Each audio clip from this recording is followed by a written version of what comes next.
Hi there, my name is Peter Jr., and I'll be speaking to you guys about spirit attachment in witchcraft. My perspective towards spirit attachment in witchcraft.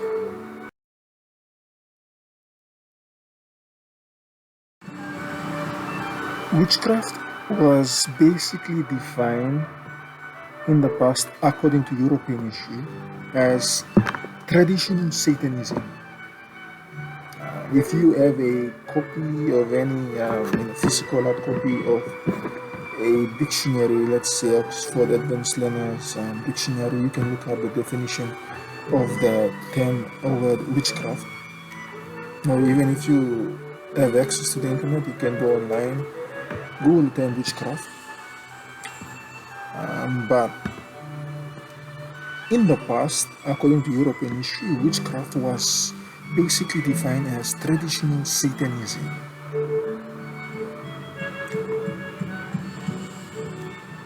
Today, in the practice of witchcraft, in terms of the impossible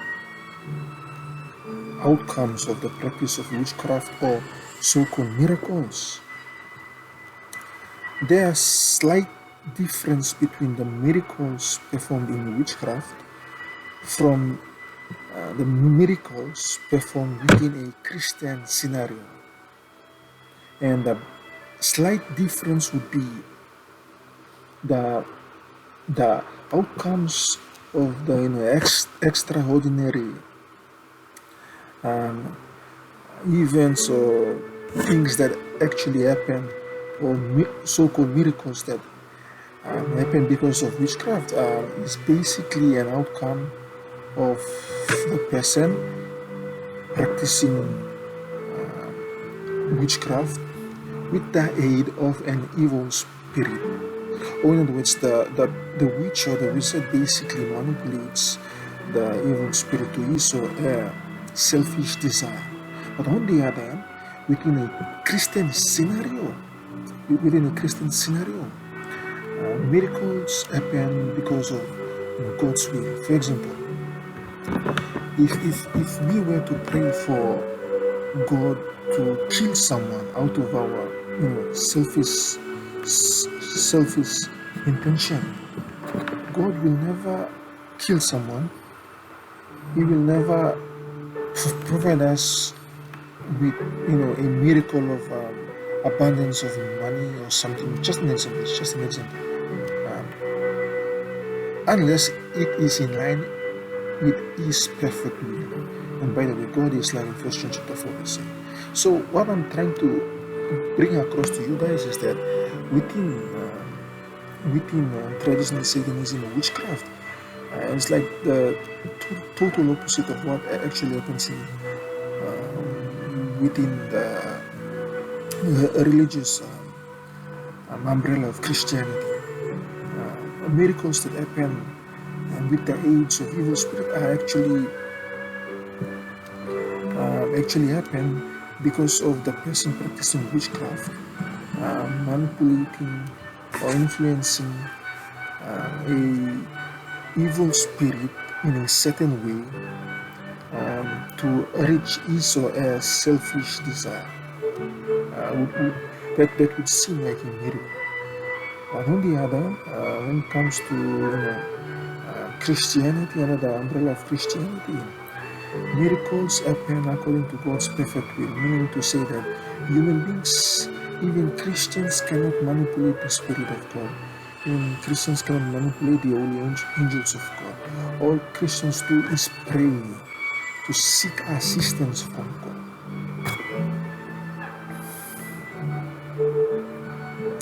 On the other hand, meditation is commonly used in all religion around the world today.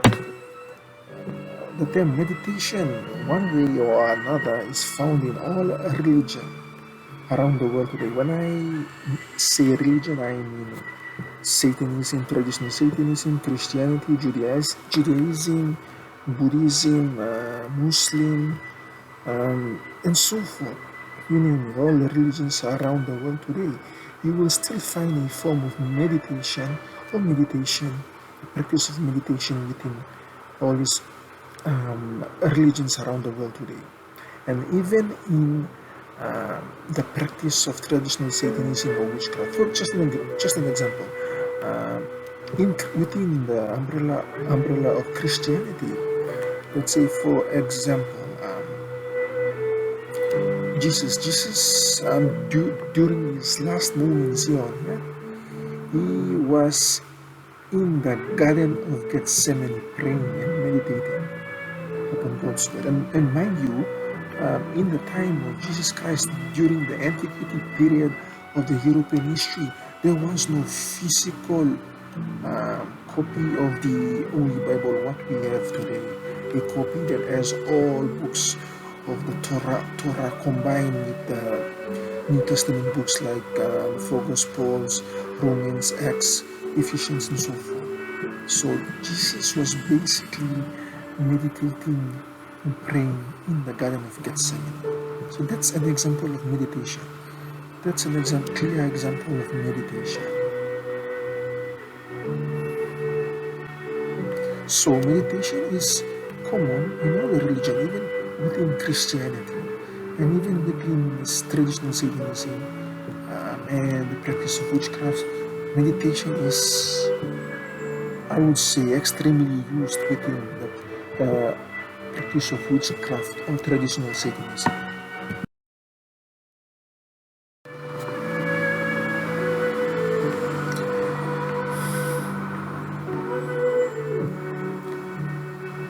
The state prior to initiation of a person practicing witchcraft.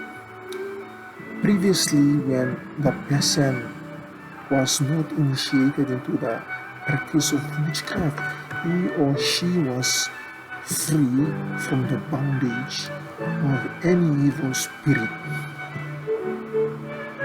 So, when a person is initiated into the practice of witchcraft, during the initiation process, the person wishing to venture into witchcraft knowingly or unknowingly opens his or her soul to evil spirits. The evil spirits empower his or her craft. So, like for example, in Papua New Guinea, we have diverse cultures and enemies and beliefs, and even within the practice of witchcraft within our diverse cultures, it's like same story, different version.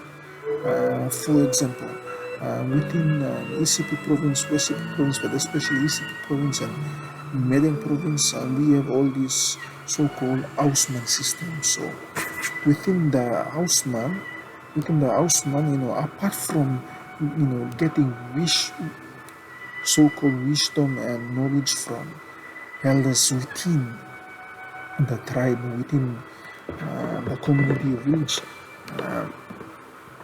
the young men are also educated when it comes to animism belief or religion, religion and religious belief, and even into the practice of witchcraft.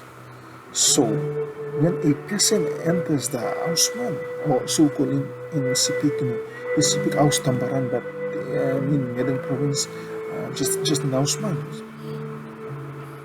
without the knowledge, knowingly or unknowingly, he will definitely open his soul to evil spirits when initiated into the practice of witchcraft. In Tokpesin, Sabos, all Gonzalo Houseman, Olen Houseman.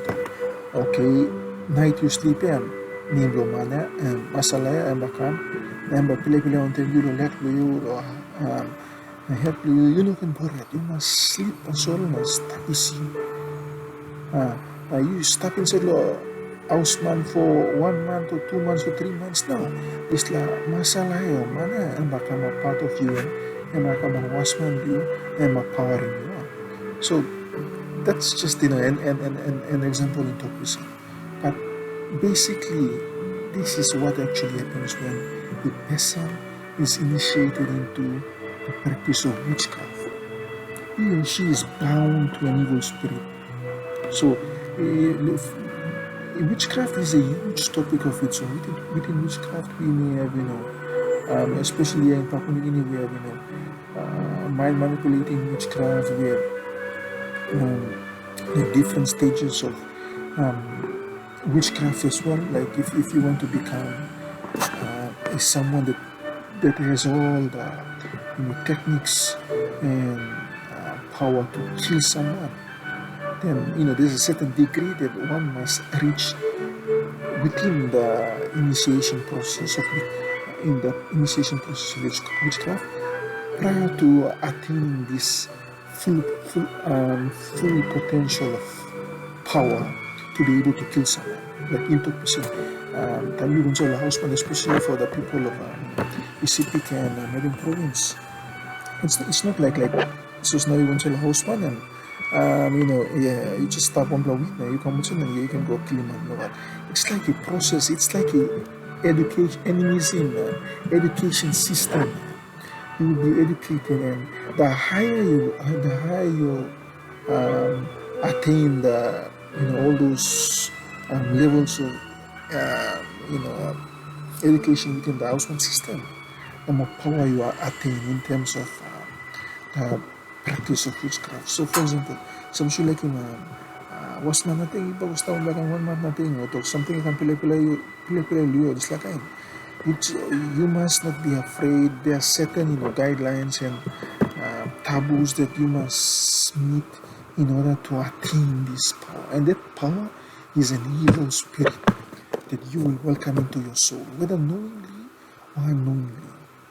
And even to the degree like all those people that are so-called sangumas that kill people have the power or attain the power to kill people. The ultimate challenge to gain that status and power within this system would be to kill one of your own family members, to actually use Iso as spirit. I mean, those are just all those beliefs. But what I'm trying to bring across to you guys is that when a person is initiated into the process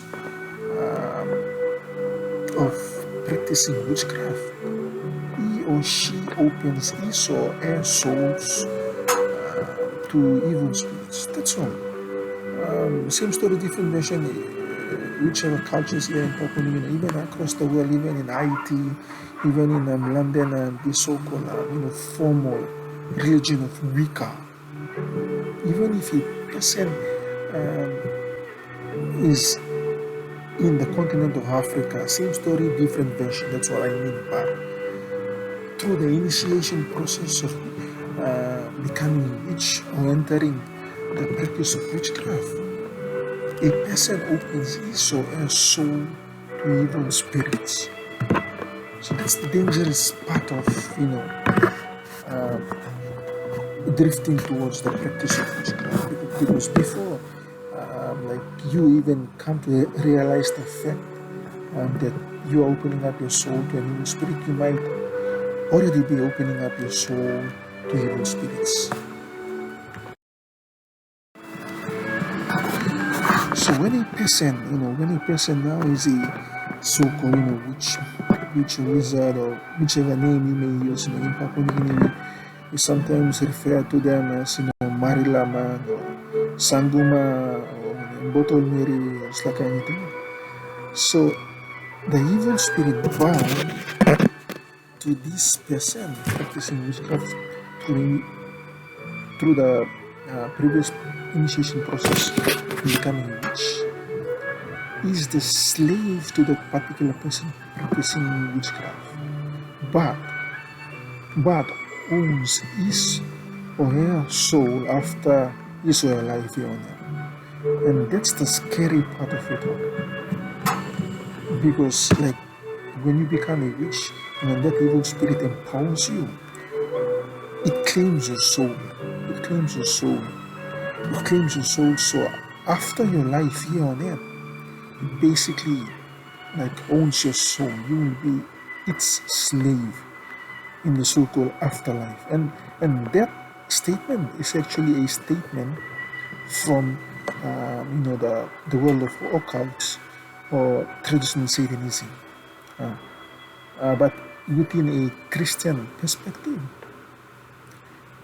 you are actually counted as a part and parcel of Satan's agent. So when Jesus comes again in the second coming, you will reap the consequences of your choice.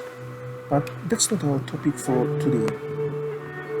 So that within spirit attachment in witchcraft, the person practicing witchcraft, or the wizard, or the sanguma, or whatever, whichever name you may refer to that person practicing witchcraft, the evil spirit behind that person, empowering that person's craft, is attached to the target subject, as you can see in my diagram. So this attachment is something similar to, for example, in a digital, we sell our microwave unlimited internet plans, and if a customer comes on board one of Digicel's, let's say 2 Mbps download and upload dedicated unlimited internet microwave plan, from the customer side, the digital engineers install antennas on the roof, and the antennas must first have a clear line of sight to the nearest digital tower, and that clear line of sight to the digital tower will establish a invisible microwave connection. It's like an invisible link. That's what I'm trying to get to. So that's something similar within spirit attachment in witchcraft. The evil spirit that is bound to the witch, and that witch attach that not that the entire evil spirit, but part of their evil spirit to the target subject, like a GPRS or something. But you won't see a physical connection, but there's an invisible connection that exists, and that invisible connection can be referred to as the silver cord, or other people refer to it as the umbilical cord, but I like to refer to it as a silver cord. For more information, further information on silver cord, please look up silver cord on Google or on YouTube. But when the particular person practicing witchcraft attach his or her spirit to the target subject through this invisible connection, it's like a pathway for stimulus to travel. Stimulus, transmission of thoughts and feelings. Thoughts and feelings are sent through this invisible cord, silver cord, or connection to the target. So it's like a pathway for that data to travel. So, but first of all, prior to the evil spirit being attached to the target subject, an evil spirit cannot be attached unless there is some opening in terms of the target's arwah or soul. So in talk person, like for example, suppose Islam mana like in drink one plakan, baral making the diamond, oil we all cooking diamond, and diaping Islam cooking meat blohem, and come waran, and come with some oil, suppose drinking, that gives the right to this witch in terms of the evil spirit bound to this witch to be attached to this innocent target or subject's soul or body. So through this connection or silver cord, data is transmitted, or stimulus is transmitted from the witch to the target or subject. So the stimulus can be I'll just use scientific terms, because I understand that there are a lot of educated people out there.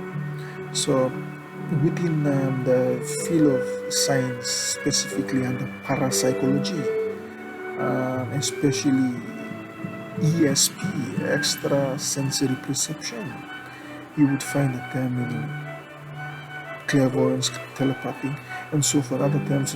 But what I'm trying to bring across here is that the stimulus, when I say data, when I say stimulus, I'm actually referring to thoughts and feelings transmitted through this pathway or silver cord to the target.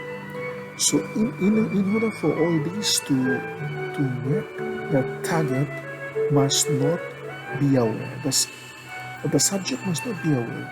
Furthermore, if the subject can use the same pathway to reply in any manner, then that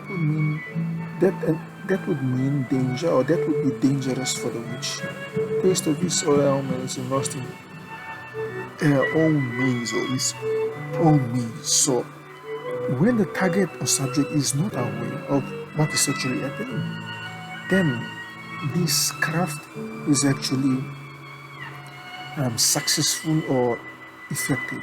I would say basically it's working on the target or on the subject.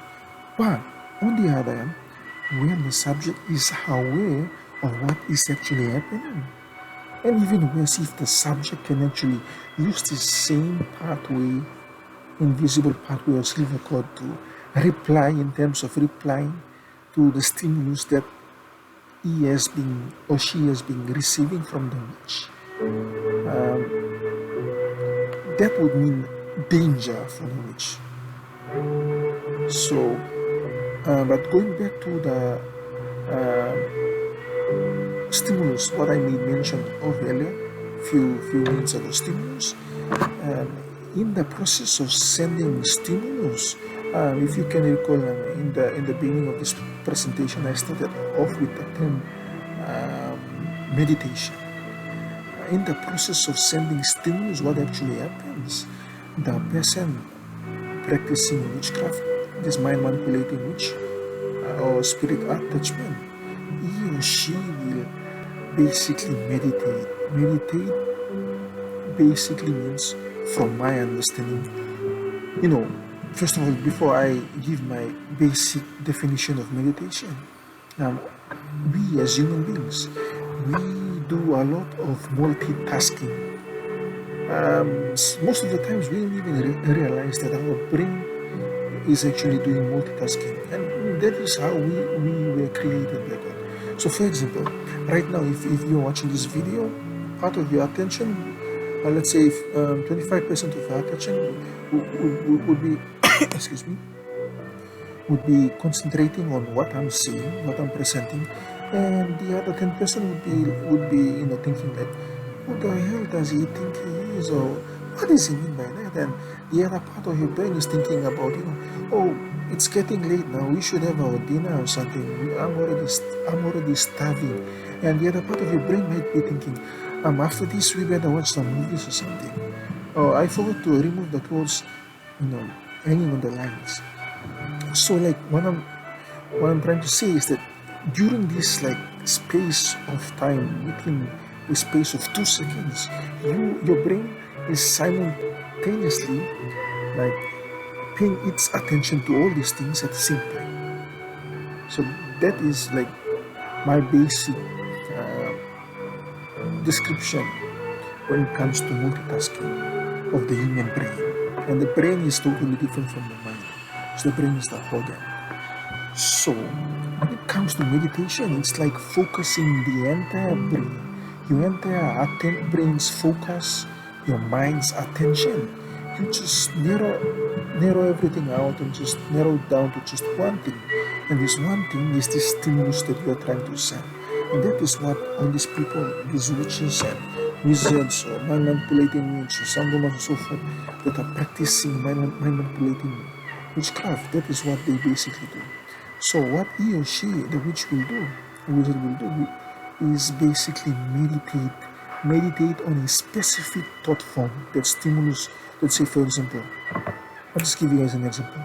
He or she will meditate on a thought form, and the thought form would be just imagine that the target is sucking his own poo or shit. Just imagine that the target is sucking his own poo or shit, and the person practicing witchcraft, the witch or the wizard, will basically imagine and will focus and will meditate upon the thought form and focus all the entire part of your brain and mind on this one particular thought. And when he or she does that, this thought form is transmitted through this energy, invisible brain entity, microwave, or evil spirit, or silver cord. This invisible, like, apart from all the other waves in the atmosphere, it will specifically the thought form will specifically travel from the witch, from the spirit bound to the witch, and the witch through this silver cord down to the target or subject. And all this happens less than a second, in milliseconds, just like data traveling through a microwave connection from an ISP company, something similar to that. So that is what actually happens. So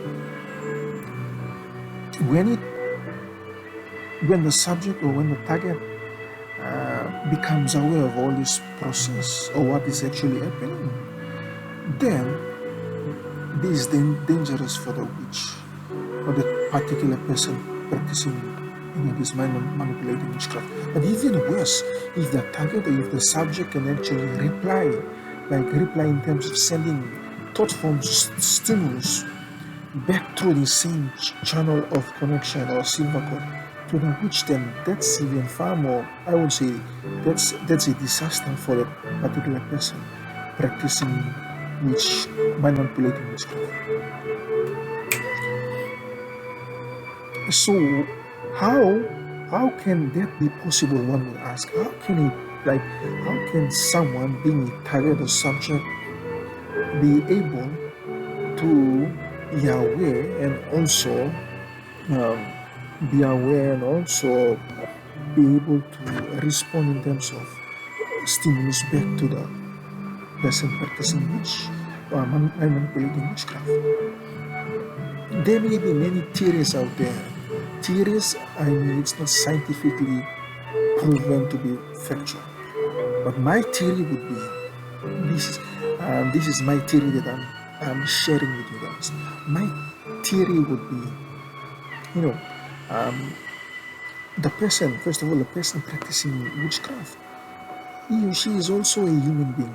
Just like, for example, a person within the religion of Buddhism or Satanism or Christianity, we are all human beings.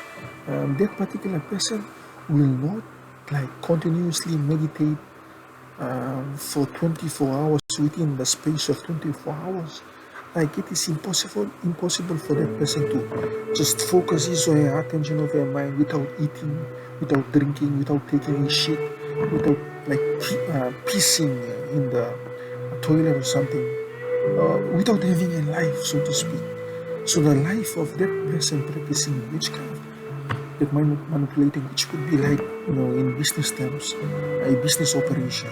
You know what I mean? So business operation, it's in the business in terms of the lifetime of the operation. It's far more longer than projects that businesses start or initiate. So the practice of witchcraft is somewhat similar to a project in the life of this particular person practicing witchcraft, mind manipulating witchcraft, or to be specific, spirit attachment in mind manipulating witchcraft. So what I'm basically saying is that Have you ever come across the term, the triple constraints within project management? Yes. I'm assuming yes. Yes, anyway. So, the triple constraints in project management basically goes on about time, scope, and cost. So, the level, I understand, I'm assuming that, all of you guys already know, the same amount of time will be equal to the same amount of scope, and the same amount of scope and time will be equal to the same amount of cost. It's like not a right angle triangle, but how would I describe it? It's like all the sides of the triangle is perfectly equal. If it's 90%, 90 centimeters, just an example, 90 centimeters on one side, that where cost is, and on the other side where scope is will be 90 centimeters. Then on the other side where time is will be 90 centimeters. So as time, when you increase time within this project, automatically cost and scope will also increase. So if we were to bring that same formula or same theory of triple constraints in project management into this scenario, the longer the part of this evil spirit bound to this which is attached to this target or subject, the longer, the more scope, the more meditation, the more cost is occurred or incurred by the person practicing this mind manipulating witchcraft. So as time goes by, this is just my theory, as time goes by, he or she somewhat becomes weak in a sense. When I mean as time goes by, I mean years. Like for example, if the witch attached part of his or evil spirit to the target around 2014, and now we are in 2022, December 27. So it's like almost 2014, 2015, 2016, 2017, 2018, 2019, 2020, 2021, 2022. It's now 9 years. By the time we will be in 2023 around December, the same time next year, it will be around 10 years. So 10 years is a very long time for a project. So for an evil spirit bound to a witch to be attached to someone, or in other words, it will become weak through time. And when it becomes weak, the person practicing witchcraft, manipulating witchcraft, the wizard or the witch may use other techniques like, for example, intox skin diwayo, ginger, just to empower this silver cord, making kicking or strong and empowering evil spirit. Like, let's picture it this way. For those of you guys that normally play PlayStation, play all these Formula One racing games, there's a feature in this game where you can use the speed boost feature, so-called speed boost feature. So like when you use your booster, like your car will go a little bit faster than all the other cars within a space of time, like 5 seconds or something. So when the witch or wizard or the person practicing this manipulating witchcraft, time yung skin diway or ginger and spitting do sa app and believers and isla mana tagad da bakalapin mo amba kamu ko wat kama terus na mo tamen tron kaman mo skar do daiman tron slapi o sa mana sa ko kun sa office o sa one way out so tron lo fan na bakalapin na sa office.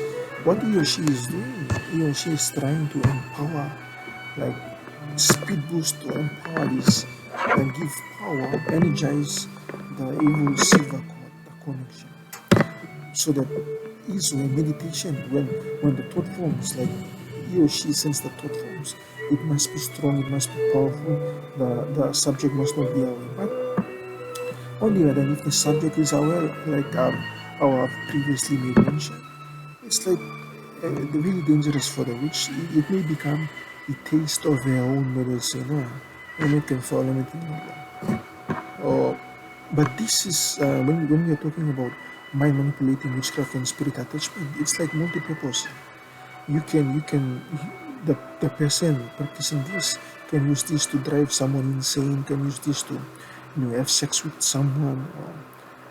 For example, just an example. He or she, if she wants to have sex with him, the target, she can send thought forms of sexual intercourse constantly to the target, stimulating him about them having sex. And when she approaches him physically, he will definitely give in to her, even if she is HIV/AIDS, or if she is a shit or a bitch, or wow. So let me just switch my phone off first. Wow, or whichever description you may give to the lady or the person practicing which. So what I'm basically saying is that this is like manipulation, trickery. It's not like gaining full control over the target or subject, but it's just like stimulating the target to fool the target or subject, or trickery, mind trickery, to make the target choose whichever options you want him or her to choose for your selfish desire. So, coming back to this diagram, I would say all this is possible because of the evil spirit bound to that witch. But then again, the target or subject is just a target or subject, in a sense that I believe that if he or she can reply back to this same pathway, and if he or she is devoted to Christianity, and if this attachment is still attachment, if this attachment is still an attachment, or is still attached to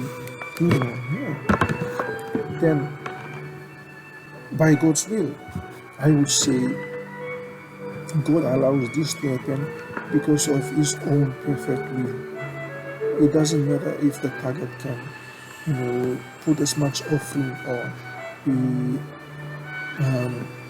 totally involved in all church activities or so forth, but it will boil down to God's will in terms of like interpretation. I'm talking like the God that God arousing, and still according to God's perfect will, because the Holy Spirit of God and the holy angels of God cannot be manipulated, just like evil spirits within the practice of witchcraft.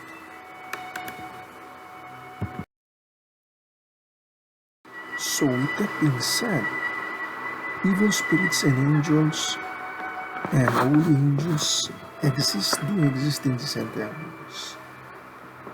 They do exist. Evil spirits do exist. Evil angels do exist.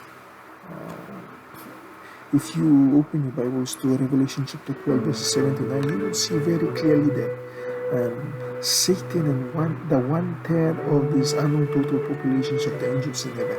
If you read from Genesis to Revelation, you will never find a specific book or chapter or verse that will give the exact number or the exact figure or population of the angels in heaven. But these unknown total populations of the angels in heaven, who knows whether it be octillion, zillion, who knows, but 1/3 of these unknown total populations of the angels in heaven that were loyal to Satan, that believe Satan's stimulus, that were cast down with Satan to this planet, that according to Revelation chapter 12, verse 7 to 9, because there was no place found for them in heaven any longer.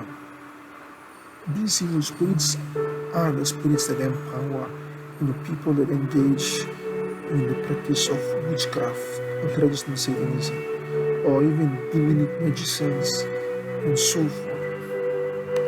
Basically, because they want to get as much soul as they can. They don't care if human beings are rich or poor, or if their skin is white or black or yellow or blue or pink, or if they're educated or uneducated. As long as they have souls, that is what they are after. And this is described as the Great Controversy. If you haven't read the Great Controversy, I recommend you to grab a copy of the Great Controversy by Ellen G. White. To conclude, I would end with Matthew chapter 28, verses 18, 19, and 20, especially verses 18. If you read Matthew chapter 28, verses 18, you would see that it is clear that our good Lord Jesus Christ has authority in heaven and even here on earth. In some other translation, you would see the term authority being replaced with the word power. I'm just quoting from New King James Version translation of the Holy Bible. Verse 18 of Matthew chapter 28 reads, "And Jesus came and spoke to them, saying, All authority has been given to me in heaven and on earth." So you just imagine all these four living creatures that surround the throne room of God in heaven, and these 2/3 of all the angels in heaven that are still loyal to God, and high-ranking angels, cherubim, Archangel Gabriel, and all the other unfallen worlds out there. They are basically under the authority and power of our God Jesus Christ. And on the other hand, everything here on earth simply means, all the winds and the air element winds and the waves, the liquid element, the earth crust that we build our houses on, we stand on, is under the authority of Jesus. We see that very clearly within the four Gospels, when Jesus was here on earth. When Jesus and his disciples were traveling through a rough weather or sea, when the winds were rough. When the seas were rough and the winds were blowing really fast. When Jesus stood up and said, "Peace be still," and the Bible clearly states that, and the winds and the waves obeyed. That basically tells us that even the winds and the waves are under the authority of Jesus. And when Jesus, if you are reading from the Gospel of Mark, when Jesus and his disciples traveled to the land of Gadarenes, he had that person possessed by legions of demons, not one evil spirit, not two evil spirits, but legions of demons.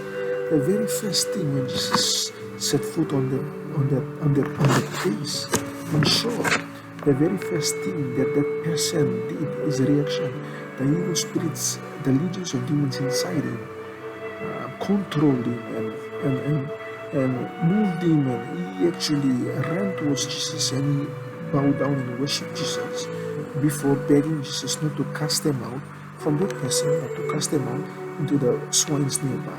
So that clearly tells us that Jesus even has authority over evil spirits, all these demons and evil spirits that empower all these so-called demonic magicians like Dynamo and Chris angels and all these people practicing witchcraft, mind manipulating witchcraft, so forth.